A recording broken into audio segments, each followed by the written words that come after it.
Eh bien, mon sentiment, vous savez, il est simple. Jamais, au grand jamais, les Palestiniens, les dirigeants palestiniens de l'OLP, du Fatah, les foules d'Abou Mazen, n'ont été hostiles à un arrangement avec Israël comme maintenant.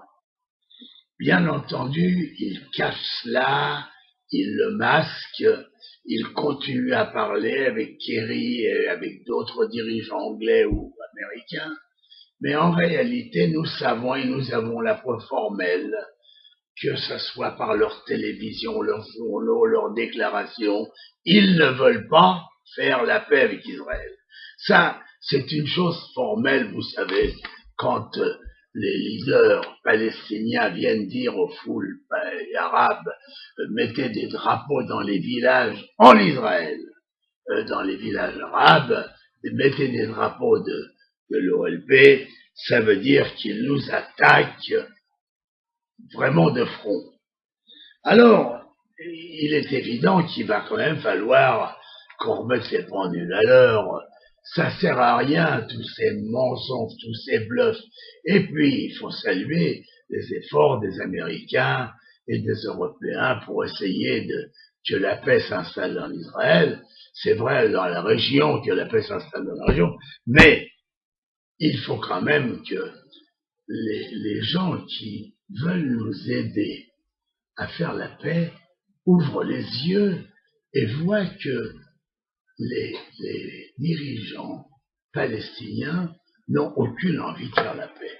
Et si vous voulez, je vais me répéter de ce que j'ai déjà dit plusieurs reprises, mais je vais quand même me répéter.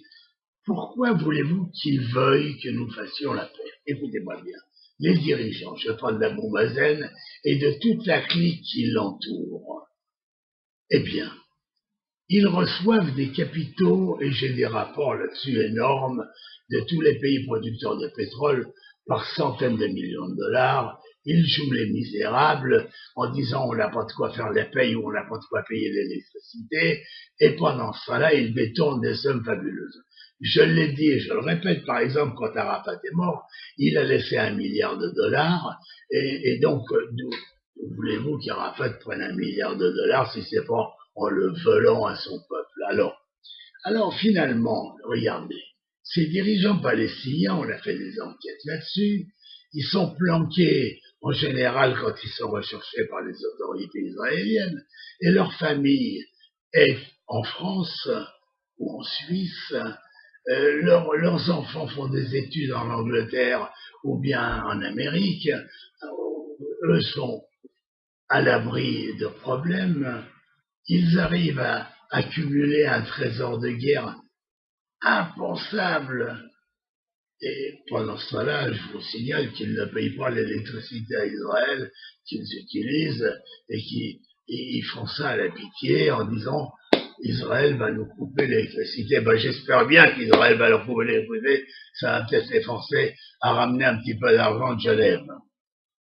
Mais pourquoi voulez-vous qu'ils veuillent la paix, ces gens-là? Ils n'ont aucun intérêt à faire la paix. Finalement, c'est pas mal pour eux. Eux sont à l'abri, physiquement, et leur famille, encore plus à l'abri. Eh bien voilà, il faut que ça continue. Alors bon, bien entendu, comme ils veulent pas que ça se sache, on fait des artifices et du cinéma, mais à l'extérieur, avec Kerry et avec d'autres. Mais en réalité, on continue en territoire arabe palestinien, on continue à exciter les foules contre Israël, mais on continue à dire que les Juifs tuent des enfants à Pâques pour prélever leur sang. C'est pas une légende, c'est la vérité. Aujourd'hui, pour prélever leur sang, pour mettre dans les matzot et tout ça. Mais ça continue. Et alors toute la propagande hitlérienne passe sur leur télévision. Alors la paix, enfin la paix avec qui? Vous voulez faire la paix avec des gens qui ne veulent pas faire la paix parce qu'ils n'ont pas intérêt à faire la paix. Ce n'est qu'un problème d'intérêt, c'est même pas de l'idéologie. Alors on verra.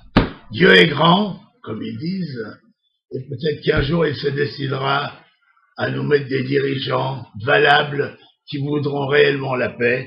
Et à ce moment-là, nous qui l'avons voulu depuis toujours, on la fera. Merci à vous. Dizengoff Center, l'espace commercial le plus vaste et le plus diversifié d'Israël. Dizengoff Center, une destination à ne surtout pas manquer lors de vos prochains séjours à Tel Aviv.